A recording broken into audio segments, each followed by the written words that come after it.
So, from my book, Great Lives, let's read about Lise Meitner. You may not have heard of her. I hadn't until this moment. So, let's read about her. She was born in 1878 and she died in 1968. At a remote border crossing under cover of darkness, a 60-year-old woman stole out of Germany to escape certain death at the hands of the SS. Her hands were empty except for a diamond ring that didn't signify love but insurance, in case she had to bribe border guards. But her head was bursting with the signs that would usher in the nuclear age. Lise Meitner was born in Vienna into a secular Jewish family, although she converted to Protestantism in her 20s. This meant little to the Nazis, who came to power in 1933 with a fundamental agenda of anti-Semitism. As an Austrian citizen, Meitner worked in Berlin for 5 years under the radar of the ruling Nazis. Only after Austria was absorbed into Hitler's Third Reich in 1938 did she become vulnerable to anti-Jewish legislation. Ultimately, she was denounced by a fellow scientist in Berlin, and as she fled Germany, her case came up before Heinrich Himmler, head of the feared SS. Later, she recalled her final hours in Germany.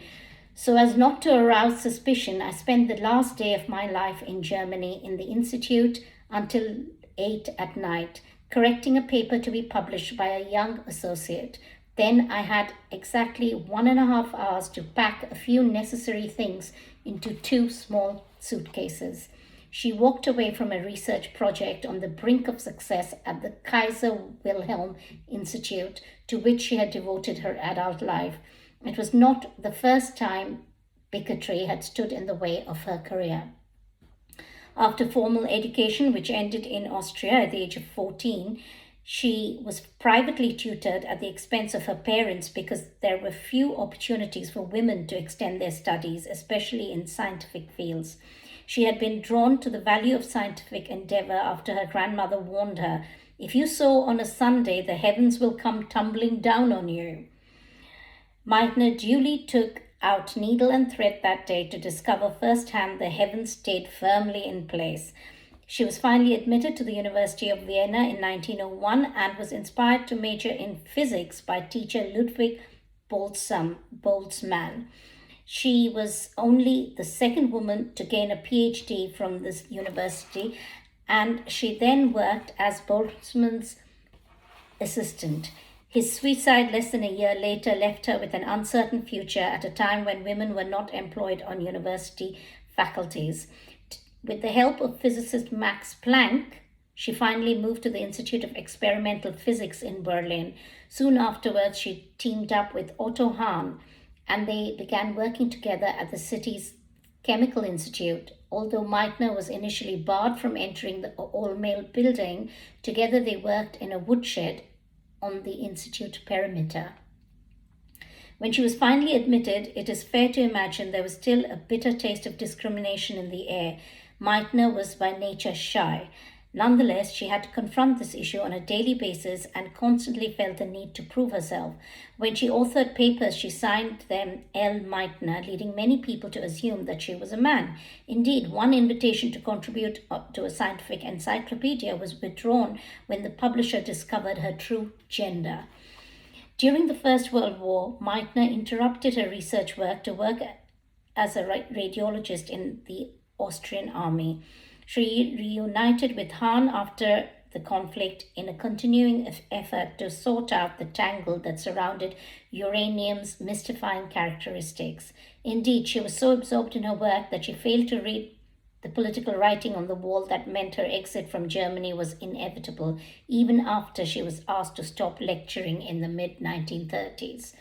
After her eventual departure, Hahn stayed in touch with Meitner and kept her up to date with his work by letter, and even during a covert meeting in Copenhagen.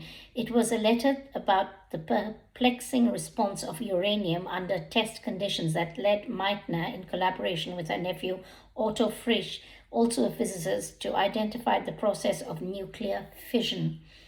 She realized that the atom was splitting and producing immense energy in doing so. It was a significant moment that engendered huge excitement, not least with Hahn, who made use of Meitner's findings on the way to winning the 1944 Nobel Prize for Chemistry. Neither Meitner nor another colleague, Fritz Strassmann, was given any credit by Hahn.